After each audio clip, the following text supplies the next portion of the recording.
नमस्कार, अजय चतुर्वेदी।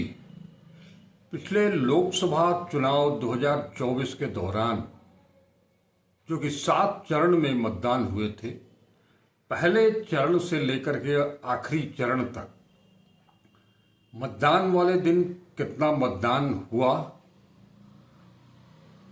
उसका प्रतिशत जिला स्तर पर, संसदीय क्षेत्र स्तर पर तत्काल उस दिन शाम तक घोषित जरूर किया गया, लेकिन निर्वाचन आयोग की तरफ से अधिकृत मतदान की स्थिति का आंकड़ा देने में काफी विलंब किया गया। 12-14 दिन तक लोगों ने इंतजार किया, उसके बाद मतदान प्रतिशत निर्वाचन आयोग की तरफ से आया। हालांकि आगे चल करके धीरे धीरे इसमें कुछ सुधार आया और 10-12 दिन की अपेक्षा धीरे धीरे करते करते 1-2 दिन लगे, लेकिन जो भी रिपोर्ट आई निर्वाचन आयोग की तरफ से, वो उसे ले करके बहुत जनता के मन में भी और राजनीतिक दलों के मन में भी कई तरह के सवाल खड़े हुए। विपक्ष इंडिया गठबंधन ने निर्वाचन आयोग से इस पर कड़ी आपत्ति भी दर्ज कराई, शिकायत दर्ज कराई और इसका हल बताने के लिए एग्जैक्ट आंकड़ा पेश करने की मांग भी की, लेकिन निर्वाचन आयोग ने विपक्ष की एक नहीं सुनी। अब एक एडीआर की रिपोर्ट आई है जिसमें कि बताया गया है कि लोकसभा की 538 सीटों पर पड़े और गिने गए मतों में काफी अंतर पाया गया है। एडीआर की रिपोर्ट बताती है कि लोकसभा चुनाव में 580 सीटों पर डाले गए वोटों और गिने गए वोटों की संख्या में विसंगति पाई गई है। भारतीय राजनीति और चुनावी प्रक्रिया पर नजर रखने वाले संगठन association for democratic reforms ADR के संस्थापक प्रोफेसर जगदीप छोकर ने सोमवार को रिपोर्ट जारी की है और दावा किया है कि 362 लोकसभा सीटों पर डाले गए मतों में 5,54,598 वोट कम गिने गए।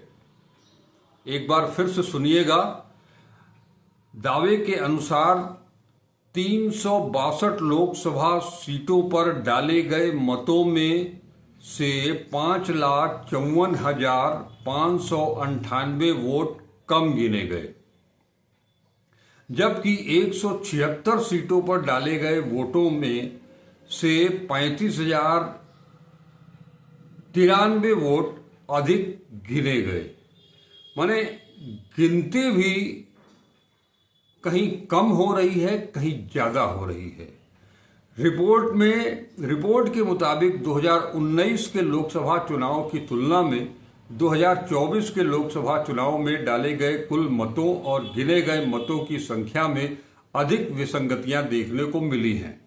2019 में जहां 347 सीटों पर ही विसंगतियां पाई गई थी, वहीं 2024 के लोकसभा चुनाव में यह आंकड़ा बढ़कर 538 हो गया है। प्रोफेसर जगदीप छोकर ने कहा है कि मतदान का अंतिम आंकड़ा जारी करने में अत्यधिक देरी, निर्वाचन क्षेत्र और मतदान केंद्रों के अलग अलग आंकड़ों का अभाव और अंतिम मिलान किए गए आंकड़ों के आधार पर चुनाव परिणाम घोषित किए गए हैं या नहीं, ये सभी एक कारक है जिन्होंने चुनाव परिणामों की सत्यता के बारे में आम लोगों में चिंता और संदेह पैदा किया है। एडीआर ने यह स्पष्ट नहीं किया है कि डाले गए मतों की कुल संख्या और गिने गए मतों की संख्या में विसंगतियां होने से कितनी सीटों पर परिणाम प्रभावित हुए होंगे, अलग अलग आए होंगे। अब हम आपको राज्यवार स्थिति बतावें अगर पूरे देश की, तो उत्तर प्रदेश की कुल सीट 80 है। सभी सीटों पर विसंगतियां पाई गई हैं एडीआर के मुताबिक।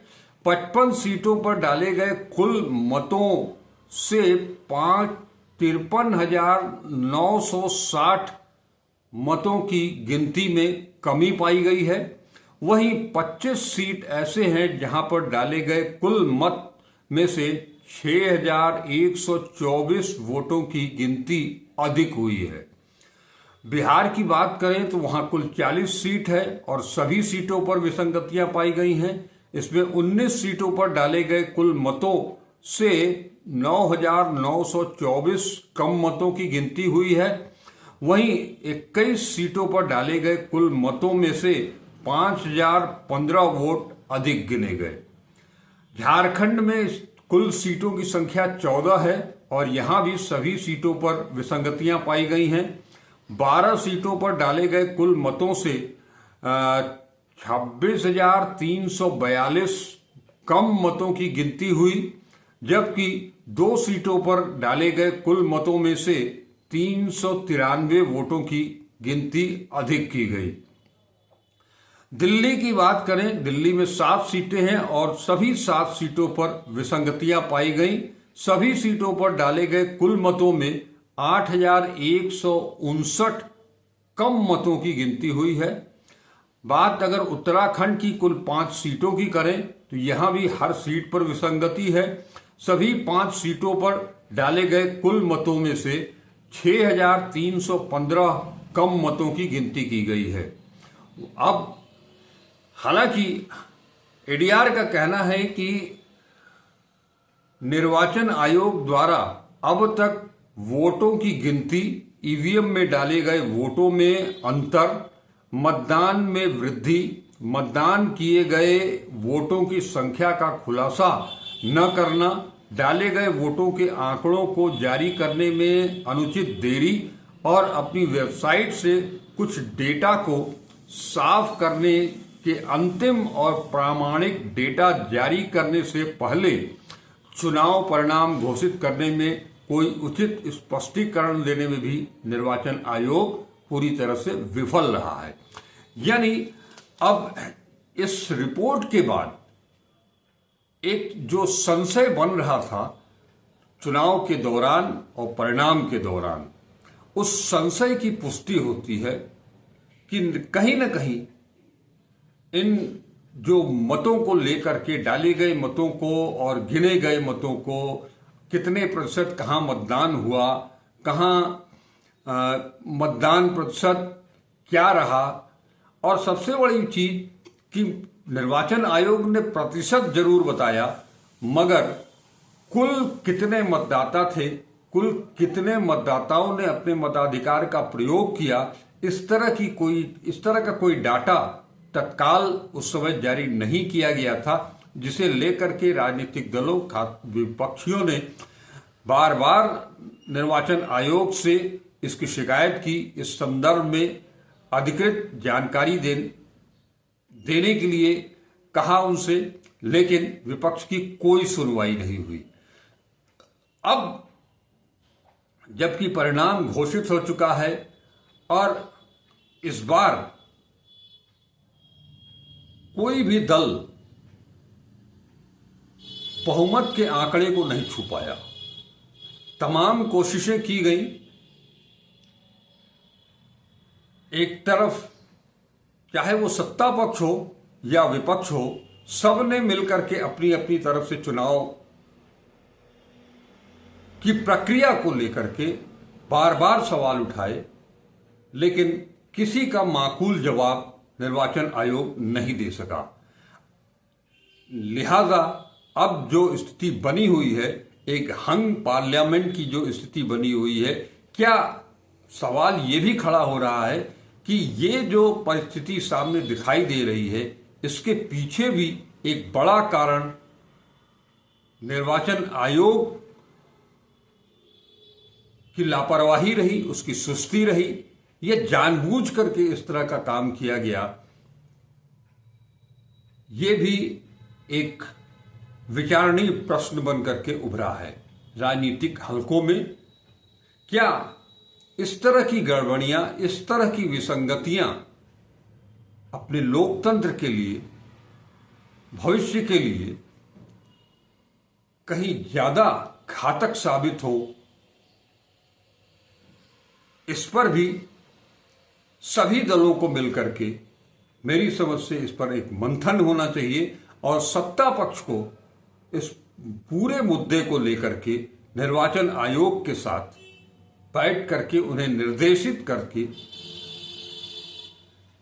ऐसी विसंगतियों को दूर करने का प्रयास करना चाहिए, जहां तक मुझे ऐसा लगता है। हालांकि मौजूदा माहौल में सत्ता पक्ष से इस तरह की कोई उम्मीद करना शायद उचित नहीं होगा, क्योंकि ये सारी कुछ गणित तो वहीं से शुरू हुई है। निर्वाचन आयोग की निष्पक्षता को लेकर के पूरे चुनाव भर और चुनाव से पहले और चुनाव के बाद लगातार सवाल खड़े होते रहे हैं, लेकिन किसी का माकूल जवाब कहीं नहीं आया। पूरे चुनाव के दौरान जिस तरह से मर्यादा का उल्लंघन हुआ सत्ता पक्ष की तरफ से, उनके स्टार प्रचारकों की तरफ से, उस पर कोई जवाबदेही कहीं से नहीं आई। निर्वाचन आयोग की तरफ से कुछ नोटिसें जरूर भेजी गई, लेकिन पर्टिकुलर जिस प्रचारक ने ऐसा कुछ कहा उसके खिलाफ कदम उठाने से निर्वाचन आयोग पूरी तरह से भागता नजर आया। वहीं छोटी छोटी चीजों को लेकर के विपक्ष को लगातार नोटिस भेजी जाती रही है। हालांकि हम ये कहें कि निर्वाचन आयोग को लेकर के ही चुनाव से पहले भी और चुनाव के बाद भी, चुनाव के दरमियान भी लगातार सवाल उठते रहे। निर्वाचन आयोग में मुख्य निर्वाचन आयुक्त और अन्य 2 सहायक निर्वाचन आयुक्तों की नियुक्ति को लेकर के जो आदेश सुप्रीम कोर्ट की तरफ से जारी किया गया था, जिसमें कि नियुक्ति के लिए जो कमेटी बनेगी उसमें चीफ जस्टिस को भी शामिल किया जाएगा, प्रधानमंत्री भी होंगे और विपक्ष का नेता भी होगा। इस सुप्रीम कोर्ट के इस आदेश को सरकार ने, दिल्ली की सत्ता ने खारिज कर दिया और स्पष्ट कर दिया कि प्रधानमंत्री के अलावा एक कैबिनेट मंत्री होगा और एक विपक्ष का नेता होगा, यह मिलकर के निर्वाचन आयोग को गठित कर लेंगे। अब ऐसी स्थिति में जहां केंद्र सरकार होगी, प्रधानमंत्री होंगे, कैबिनेट मंत्री होगा, वहां एक बेचारा विपक्ष का प्रतिनिधि कर भी क्या सकता है। इस पर सवाल खड़े हुए, लेकिन इसका कोई हल नहीं निकला। ऐसे में जो गतिविधि, जो कार्यप्रणाली निर्वाचन आयोग की रही है पूरे चुनाव के दौरान, और अब जो डाटा सामने निकल करके आया है एडीआर के मार्फत, उसने निर्वाचन आयोग के ऊपर गंभीर सवाल खड़े कर दिए हैं। अब प्रश्न ये उठता है कि ये जो सवाल खड़े हुए हैं, क्या इनका वाजिब जवाब देश को, देश की जनता को मिल पाएगा? विपक्ष को क्या इसका जवाब मिल पाएगा? कहीं ये भी संशय है कि कहीं ये सारा खेल किसी के कहने पर, किसी के इशारे पर, किसी एक दल को, किसी एक गठबंधन को आगे करने के लिए तो नहीं किया गया। इन सब सवालों का जवाब अब हम सबको मिलकर के एक साथ खोजना पड़ेगा, और जो काम सत्ता पक्ष नहीं कर पा रहा है या करना नहीं चाहता है या विसंगतियों को बढ़ाना चाहता है, तो उसका जवाब भी आम जनता को ही खोजना पड़ेगा। उसे ही ठीक उसी तरह से आगे आना पड़ेगा और पूरी मजबूती के साथ आना पड़ेगा। उसमें कोई हीला हवाली टाइप की चीज नहीं रहनी चाहिए। मन में 2 तरह के विचार नहीं रहने चाहिए कि क्या करना है, क्या नहीं करना है। समय अब भी है, चुनाव अब भी होने हैं। अभी तत्काल उत्तर प्रदेश में 10 विधानसभा सीटों पर उपचुनाव होने हैं। वो उपचुनाव भी उत्तर प्रदेश और देश की दिशा तय करने वाला होगा। इसके बाद 4 राज्यों में विधानसभा चुनाव होने हैं। महाराष्ट्र है, झारखंड है, हरियाणा है और जम्मू कश्मीर है। ऐसे में ये नितांत आवश्यक होता है कि इस तरह की आंकड़ेबाजी और उसमें इस तरह की अनियमितता, विसंगतियां जितनी जल्दी हो उसके दूर करने के प्रयास किए जाएं और इसके लिए सामूहिक तौर पर दबाव बनाया जाए। आज इस समय इतना ही। हम आपसे फिर मिलेंगे, लगातार मिलते रहेंगे। आप हमारे साथ जुड़े रहिए। पल पल एक एक चीज पर नजर रखे हुए हैं आपके लिए, आपकी खातिर।